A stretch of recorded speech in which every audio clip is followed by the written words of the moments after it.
Hi everybody, this is Dee at Aloha Astro. Today we're looking at a full moon in the fixed earth sign of Taurus on November 15th, 2024 at 4:28 p.m. Eastern Time, and it will be occurring at 24 degrees 1 minute of that fixed earth sign. Let's take a look at the forecast for this full moon. Full moon in Taurus, Friday, November 15th, stimulates instinctual and physical reactions to unexpected events or challenges you perceive of as threatening. But there is also an opportunity being presented to shift your perception, take an alternate path, and break free from internal or external fear, control, or limitation. As the moon conjunct Uranus in Taurus opposes the sun in Scorpio and forms a minor grand trine with Neptune retrograde in Pisces and Pluto in Capricorn, while Pluto tops a kite aspect pattern, drawing the energy of a grand trine involving Mars and Leo, the Sun, and Neptune toward a higher level of courageous and inspired creativity, action, transformation, and empowerment. Venus in Capricorn quincunx to Mars and square to Neptune, while Neptune squares Jupiter in Gemini, indicates that success comes through maturity, discipline, and responsibility, but also comes with a bittersweet sacrifice or loss of naivety and innocence. Time to grow up and commit or move on. Both Saturn and Neptune in Pisces are engaged in mutable T-square tension with Jupiter retrograde in Gemini and Mercury in Sagittarius, presenting the potential for both illusion and denial, or inspiration and expansion. But how you utilize the rationalizing or open-minded energy of this pattern depends upon the attitude you take in response to this electrifying and enlightening full moon, as you examine what holds true meaning and worth for you on a personal and societal level. Radical changes are on the way, materially and spiritually, for all. Let's take a look at the sky and see all these aspect patterns that are interplaying with each other. And we have pretty much the usual good news, bad news story that we've been going through for the last few months, where we have had multiple energy patterns, some that are supportive and some that are challenging or activating. And I do personally feel that the activating energy of the various oppositions in particular that we have are meant to get us unstuck or to make us feel so uncomfortable that we have to do something about it, that basically it's pressure being brought to bear. However, some things in life we have apparent control over and other things we do not. And one thing that is very clear at this full moon is the physicality of everything, and the fact that there is a lot of martial energy, outward expressions, some of it quite fiery and volatile. There is strong impulse, particularly with the moon conjunct Uranus, which is unstable and erratic and unpredictable and can bring surprises. And of course, at a full moon, we have the moon and sun opposing. We have the trust axis activated with Taurus and Scorpio. And the whole idea of values, trust, the merging and sharing, or the protecting and defending that comes about through Taurus and Scorpio. And we have to look at some of the rulerships as well. Pluto is a big player in the sky right now and is especially amplified and magnified by the sun in Scorpio, because Pluto rules Scorpio. And we have Pluto at that final degree of Capricorn as it's about to move into Aquarius this week. I believe it's the 19th when it re-enters Aquarius, and there it will be for the next 19 years. So it's kind of like a feeling of intensity or last push for that Capricorn energy, and then we're moving into that more out of the conservative and structured and into the more future-focused, unstable, erratic, humanitarian, and group consciousness energy, whereas the patriarchy and the old school and tradition are tied into Capricorn. So we are going to begin that long, slow journey through Aquarius, and when things shift, we can have an immediate feeling of, something's different, but then we have to integrate and adjust and get used to the ingress of Pluto into Aquarius.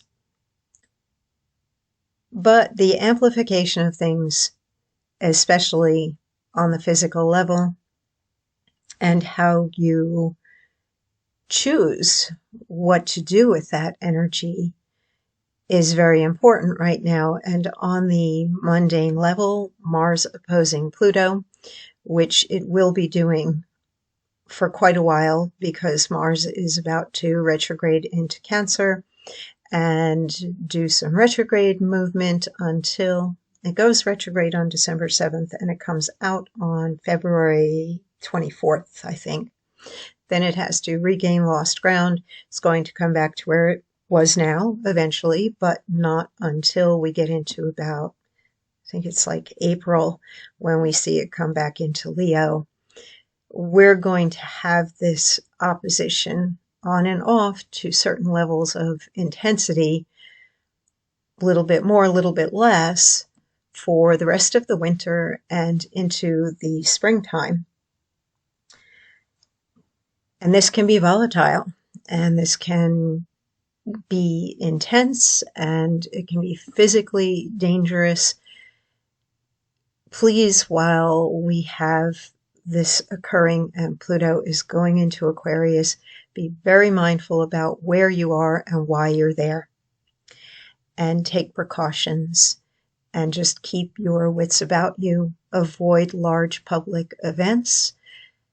Fire, bomb threats, gun violence are all possible with that opposition.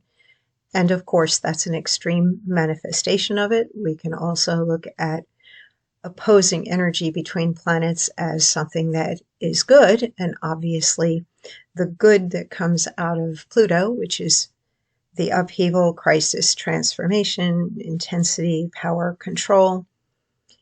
Mars, which is physicality, action in a creative sign, very passionate and creative sign, will be re-entering a very nurturing and protective water sign. The determination to be inventive, to use ingenuity, to force an issue, particularly if it is common person taking on a larger organization or the framework, the structure of society. Maybe you will feel a call to take action and become an advocate, or to take up causes that you never have before. That is possible. But always consider safety as well, to yourself and those around you. And then we've got this minor grand trine going on with Neptune and Uranus. So we have the three most outer planets here wanting us to do better or look higher, to kind of get into another frequency, that it is time to change. It is time for looking higher or using our faith and spirituality to do so. And Neptune is the planet of beauty, healing, inspiration. It can also play the role of victim, savior, martyr. While we have these squares going on with the two benefics, Venus and Jupiter, and nothing's going to be exactly perfect, but It may be time for the illusions to fall away and to wake up and see where either we're being deceived by others or we're deceiving ourselves, or where are we falling short? How could we do better? Are we slacking? Are we avoiding something that maybe we could be doing better? That's the question. Mercury in Sagittarius, well, we could goof off and play all day and have fun, or we could get people inspired and have everybody working as a team for a common goal where we're all going to benefit in some way. That's really where the work is there, is, are we team players? Are we looking for improvement? Or are we just off on the side complaining or pointing the finger or wanting to escape and leave all the work for other people to do? And Venus in Capricorn making that square to Neptune and making the quincunx to Mars. Things like integrity and loyalty and commitment are important, not just in romantic relationships, but all our relationships. And if we feel that something is missing and it isn't real or authentic, then it is up to us to either improve and change things or to leave. Why stay and hang around where you're either not appreciated or you're very unhappy? There are things going on that are kind of 3D at the moment, and then we get up into the higher dimensions where other stuff's moving around as well. And some people may feel and see it, others will not.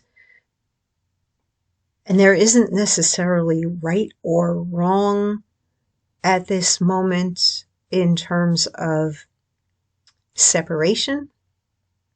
In fact, with Chiron in Aries in a trine to Mercury in Sagittarius and Jupiter in Gemini, that's kind of like it's all good energy, that be true to yourself and let other people go off and believe what they believe or follow their path and do what's right for them, but be a good example for others to follow. Be able to be okay with yourself is the main thing.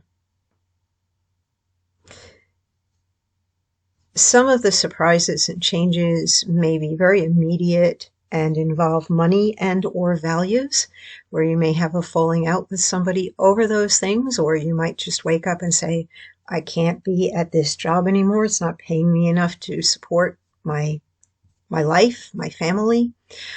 Or it may be that it happens to you and you have to react to it. Two specific things. My hosting company for my website basically just about doubled. And I already wasn't all that thrilled, and on and off for the last couple of years have thought of changing. And now I'm definitely looking at migrating. If I disappear offline for a couple of days, don't worry, I'll be back. I don't know how long the migration process takes to go to a new hosting company, but I was already paying a lot. Now they want me to pay even more than what I think is a lot compared to other companies. So that, and a family member uses Audible, and that also just radically went up in cost. And a whole lot of people are suddenly leaving Audible because of the radical increase in price.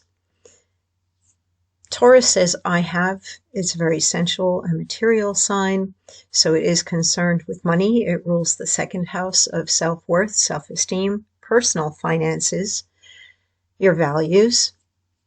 So you may be looking at what are your true values, or what are you willing to pay for and what will you not pay for? What is becoming a burden or too much of a sacrifice? What's the boundary line? Where are you going to say, no, I won't accept that. That's just not good. I don't like that. Or I'm not getting enough out of this bargain or this deal anymore. This agreement is not moving me forward. It's got me stuck, or I'm now losing. Some loss, obviously, we sometimes make sacrifices or give something up for the greater good or for our future. But there are other things where giving it up may just be a necessity, or it might be a statement. It might be something that you're literally making a statement about by reacting to it and saying, no, this isn't good enough. The issues of self-worth and self-esteem, that opposition to the sun there in Scorpio, but the sun is making a whole heap of other very favorable aspects. That sextile to Pluto, that trine to Neptune, that trine to Mars, the grand trine and kite. You can definitely be feeling better about yourself and not relying upon another person to validate your self-worth. Uranus is the planet of uniqueness, individuality, personal genius, how you feel unique, special, or different than is possibly something that you will be relating to at this full moon, but that doesn't mean drop out of society and don't interact with other people. It simply strengthens your understanding of who you are, what your values are, and where you can do the most good using that, using your own uniqueness.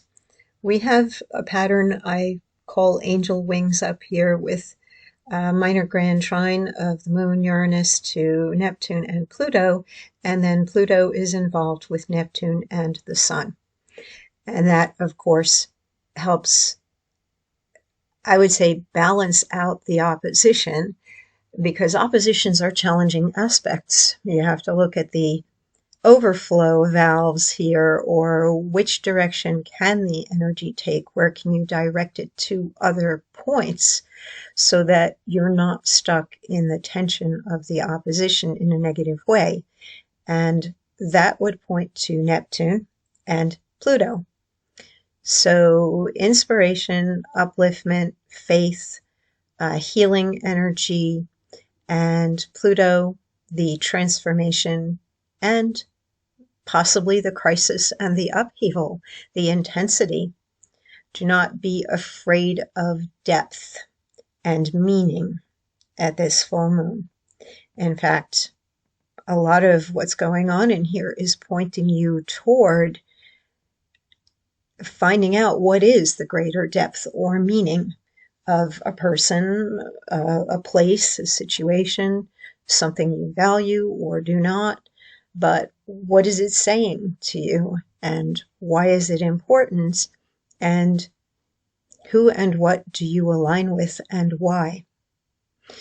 Some stuff in here may be ancestral as well, or historical, because of the Capricorn energy, that we are ready to move on from something older, and we have to stop perpetuating the stuff that doesn't work, basically, and stop with stories and excuses that are not supportive of where we want to go. Okay, I think that's it. Let's take a look at the Sabian symbol. And I debated sharing versus not, because this is written in a different time and possibly not socially, politically correct. We're at 24 degrees 1 minute, and I do very much feel like that 24 degrees is coming in stronger than rounding up to 25, but I think it's worth looking at both. So Taurus 24, an Indian warrior riding fiercely, human scalps hanging from his belt. This is something that I felt very strongly before I pulled up the Sabian symbol, which is always the last thing I do, usually just for the fun of it, to see if I was finding a picture and intuiting or feeling the energy, and was it in alignment with the more intuitive Sabian symbol? And I definitely felt the strong martial warrior, dangerous, the basic primal killing, death, fighting energy. In the mythology of early America, the Indian represents the savage, close to nature and led by primordial instincts. Alas, our present century has revealed that under far less imperative circumstances, so-called civilized man is capable of far more cruel tortures and extermination. This symbol related to a fourth stage seems to imply that violence and aggressiveness are basic components of human nature at the level of the emotions and of a deep-seated identification with a particular culture which insists on regarding men of other cultures as potential enemies. And this is something that really seems so apparent right now, is the division in society and the machine that basically wants to perpetuate that and keep everybody in a heightened state of arousal and anger and alertness. And just the more shocking the headline, the more baiting the headline is, the more money somebody is making, obviously, the media companies. So that was just so apparent to me with what's going on in the overall pattern in the sky. Choose where you spend your time very carefully, and perhaps the construct will break down, the illusion will disappear, and you will see what's really going on, and perhaps who the enemy really is. The image that attracted me for this particular time period and full moon, we've got the full moon. Right now we actually do have a meteor shower going on. There was a recent news headline about talks in the government about UFOs. We've got the future and changes coming up with this electrical Uranian Aquarius energy, that feeling of lightning storm intensity. We have the fact that death is something inescapable.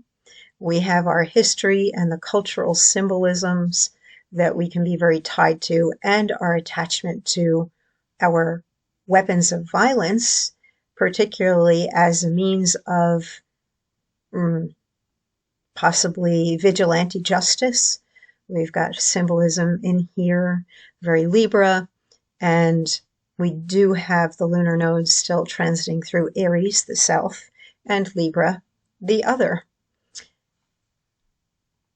The judgment, we have some judgy energy going on with Capricorn as well, the cardinal signs being active. Well, let's get back to this. What is being confirmed here is the value of a group of men's differences from other groups. We are still in the period of differentiation, Act 1 of the cyclic process, and the need for a differentiation of human behavior and collective values is still very strong. At the emotional level, man apparently still has to believe in violence for survival. And we have some violent aspects going on in the sky, and they will be hanging around for a bit. We may see it come about as extreme weather, volcanic activity, seismic activity going on. The cultivation of natural energies for collective use and recreation. And the 25 degree is a vast public park, which feels much more inclusive, and the positive and supportive aspects in the sky right now are giving us a way toward the harmony and the peace and coming together as a collective. At this final stage of the sequence of symbols focusing on emotional cultural values, we witness the positive and impressive results of man's collective endeavor to live in peace and to enjoy moments of relaxation. The public park is designed and kept for the enjoyment of all the people of the city. This is a symbol of collective enjoyment. The individual finds in the products of his culture an emotional enhancement born of the feeling of belonging to a large, organized, peaceful whole. With that mutable T-square, we can go one way or the other. That was already something in place at the time of an election, and now one path has been chosen, another path could have been taken. We will have to see how things go. But the collective consciousness of society also can change the direction of things toward the future. And I think that's what this full moon is reminding us of all. Yesterday's forecast was very much about sensuality and pleasure and the indulgence of what feels good in the here and now. And that is also something that still follows through with a Taurus full moon. Is it affirming for you? Does it feel good? Are you living the full expression of your ideals, of your vision, of what makes you feel more powerful, what makes you feel good to be alive? Or are you not? And if you are not, then how can you step more into the things that make you feel good and function more powerfully? If you're in a down vibe and you don't feel well, you're not doing your best. You're not enjoying life. You're not seeing the beauty that's all around. You're not appreciative. And because Taurus and Scorpio rule money and value houses, gratitude and appreciation and the sharing that we do with others is something to consider. Okay, I think that's it. And it's a lot. And yes, it's very busy. And things are particularly intense. Live largely, live fully, trust your instincts and your intuition. But when you feel things like fear or anger, ask yourself questions of what else could you be feeling, or how can you direct this energy in a positive way, in a constructive way, and elevate it. Use it as a tool. Don't let it be something that defeats you. Take care. Stay safe.